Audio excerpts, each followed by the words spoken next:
ಮಾತಾಡ್ತಾ ಇರೋದು, ನಾವು ಹೋಗಿ ತೆಗಿತೀವಿ. ಅದೇನು ಕಟ್ ಮಾಡಿಸ್ತೀರಾ ಸರ್? ಅದೀಗ ತುಂಬ ತೊಂದರೆ ಆಗ್ತಾಯಿದೆ ಅದು ಪಬ್ಲಿಕ್ಗೆ ಮತ್ತು ಗಾಡಿಗಳಿಗೆಲ್ಲ ಪಾಪ ತಗಲುತ್ತೆ. ಹೈಟ್ ಆಗಿರೋ ಗಾಡಿಗಳಿಗೆ ಅದು ಭಾಳ ದಿನಗಳಿಂದ ಇತ್ತು. ಅದೊಂದು ಇವಾಗ ಕಟ್ ಮಾಡ್ತಾರೆ ಸರ್. ಈಗ ಅದನ್ನು ಏನೋ ತೆಗಿ ಮಾಡ್ತಾರೆ ಸರ್. ಒಳ್ಳೆಯದು ಸರ್.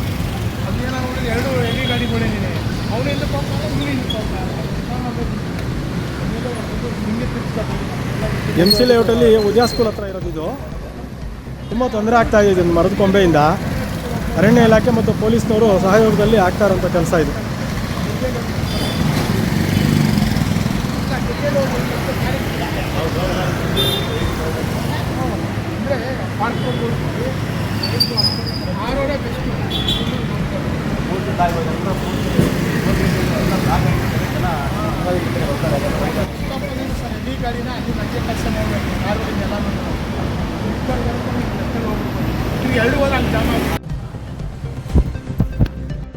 ಗೋವಿಂದರಾಜನಗರ ಕ್ಷೇತ್ರದ ವಾರ್ಡ್ ನಂಬರ್ 125ರ ಮಾರೇನಹಳ್ಳಿಯ ರಮಣಶ್ರೀ ಉದ್ಯಾ ಸ್ಕೂಲ್ ರಸ್ತೆಯಲ್ಲಿರುವ ಬೃಹತ್ ಮರವೊಂದರ ಕೊಂಬೆ ರಸ್ತೆಗೆ ಬಾಗಿಕೊಂಡಿದ್ದು ಹಲವಾರು ವಾಹನಗಳ ಮೇಲ್ಚಾವಣಿಗೆ ತಗುಲಿ ಅಪಾಯವಾಗುತ್ತಿತ್ತು. ರಸ್ತೆಯಲ್ಲಿ ಸಂಚರಿಸುವ ಪ್ರಯಾಣಿಕರು ಆತಂಕದಿಂದಲೇ ಸಂಚಾರ ಮಾಡಬೇಕಾದಂತಹ ಸಂದರ್ಭ ಎದುರಾಗಿತ್ತು.